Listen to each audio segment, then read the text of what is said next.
Eduardo Rece es arquitecto y primordialmente un urbanista y un estudioso sobre las políticas públicas y su interacción con los intereses privados en la ocupación del suelo.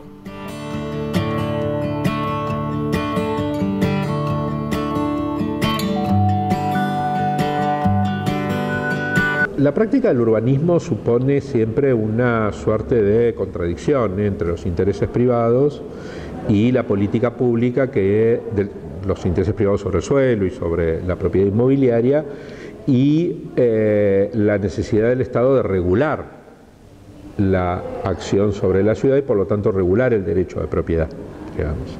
Eso supone una cierta contradicción que tiene algunos puntos que pueden conciliarse y otros que suelen ser contradictorios, que suelen ser conflictivos. En general, efectivamente, todos los propietarios privados intentan de que efectivamente haya la menor cantidad de regulaciones posibles, pero la práctica pública necesita poner regulaciones para que la ciudad pueda ser ordenada.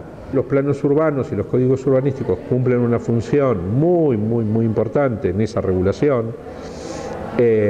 pero no son muchas veces suficientes y por lo tanto entonces esas formas más modernas de hacer urbanismo incluyen otros instrumentos, otros mecanismos, otros dispositivos.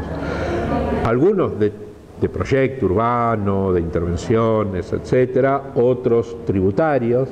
A través de la política tributaria usted puede castigar ciertas conductas, por ejemplo, castigar el hecho de que haya terrenos vacantes, ociosos, especulativos, digamos, o administrativos, o premiar a través de ciertas desgravaciones impositivas que algunas actividades se ubiquen en tal lugar. Digamos, por ejemplo, cuando usted dice, bueno, vamos a cobrar la mitad de los impuestos y las industrias se localizan en un parque industrial, está haciendo urbanismo.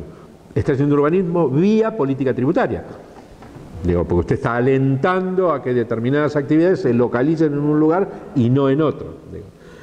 Esos usos de herramientas tributarias, fiscales, legales, administrativas, económicas, etcétera, son más modernas, entre comillas, en el sentido que se fueron incorporando al manejo del urbanismo más en las últimas décadas. Antes, bueno, lo que decía el canon es que usted con el código y el plan se tenía que manejar, y está visto que el código y el plan necesita estar complementados, robustecidos, fortalecidos por todos estos otros mecanismos, como dije recién, legales, administrativos, económicos, tributarios, etcétera, para que la ciudad pueda funcionar eficazmente, ¿no? Una política de suelo exitosa es la que cumple por lo menos con dos principios que me parecen que son básicos. Primero, garantizar la sostenibilidad ambiental de la ciudad.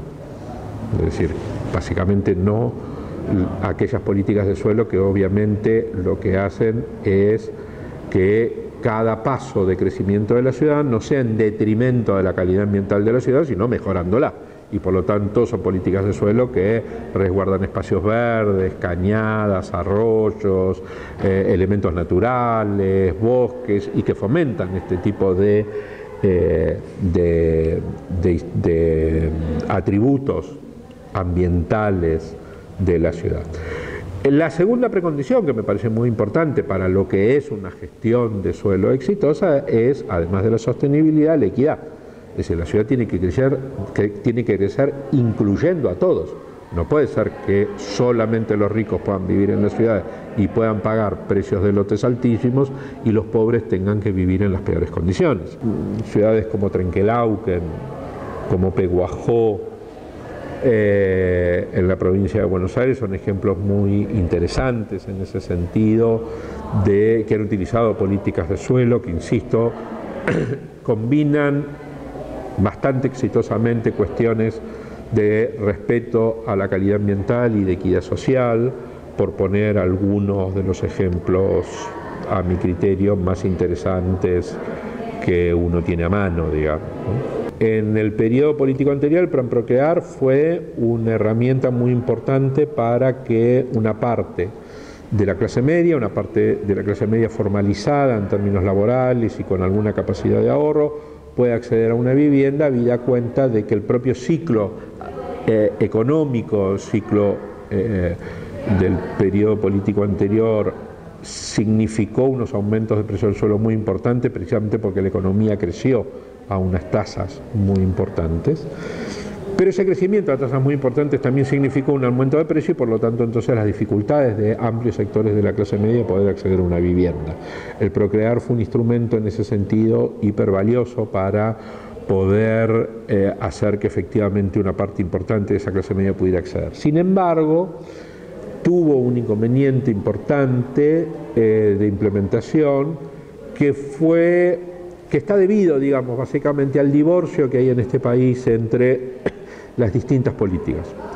La política del Procrear fue una política de vivienda o de crédito hipotecario subsidiado para construir vivienda para sectores medios, que como estuvo divorciada de las políticas de suelo locales, etcétera, generó aún más aumentos, porque en la medida en que estimuló la construcción de viviendas, estimuló la demanda de suelo, y cuando usted estimula la demanda de lotes sin controlar su precio, los precios suben. Entonces el propio mercado inmobiliario especulativo lo que hizo fue lesionar las virtudes del propio programa.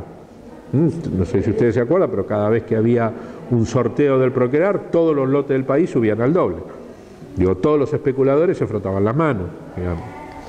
Entonces eso fue un problema, básicamente asociado al tradicional divorcio entre las distintas políticas que había en la Argentina en ese sentido.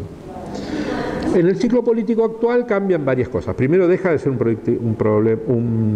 programa con subsidio más o menos generoso, es un subsidio mucho más acotado. Segundo, deja de tener la impronta de la cuota barata para poder tener una cuota que se actualiza por UVA, y por lo tanto entonces tiene las dificultades, o sufre las dificultades, mejor dicho, del momento actual, es decir, de un descalce entre salarios y costo de vida, digamos, y eso está perjudicando de manera muy importante a la gente, y además tampoco corrigió el problema anterior de los gobiernos kirchneristas, es decir, sigue siendo un estimulador del aumento del precio del suelo, digamos. Entonces, bueno, conclusión de lo que estoy diciendo, tanto en el ciclo anterior como en el presente ciclo, el programa es un programa extraordinariamente bueno, pero que requiere de ajustes muy importantes. Primero, de ajustes a las políticas de suelo y a las políticas locales, urbanísticas, etcétera, para que los precios del suelo no se disparen. Segundo, en la situación actual, además, necesita revisarse cómo se actualizan las cuotas, porque de lo contrario los salarios de los sectores medios no van a poder pagar la cuota, ¿no? Esta es una ciudad que ha tenido unas políticas combinadas entre vivienda, políticas de suelo, urbanas y de espacio público, que yo podría poner entre las ciudades en ese sentido, que han sido muy cuidadosas en el crecimiento y en el desarrollo urbanístico, digamos. Siempre alguien podrá decir, bueno, se podrían haber hecho mejor las cosas, y es probable que tenga razón, pero es una ciudad que ha tenido, con el paso de los años, un crecimiento que, más allá de algunos ajustes necesarios, ha conservado cierto orden y cierta oferta de espacio público de calidad que me parece muy, muy valorable, digamos. De cualquier manera, esta es una ciudad que seguramente va a tener que ajustar a algunas cuestiones frente a un ciclo muy posiblemente migratorio todavía importante, ¿no? Sigue siendo una ciudad, muy atractiva en términos migratorios, y este es un sesgo que va a continuar por las propias características de la ciudad, eso no se puede impedir, y que va a tener que tener entonces o tomar todos los recaudos posibles precisamente para que pueda crecer con esos dos principios que anteriormente anuncié, el de la sostenibilidad ambiental y el de la equidad social.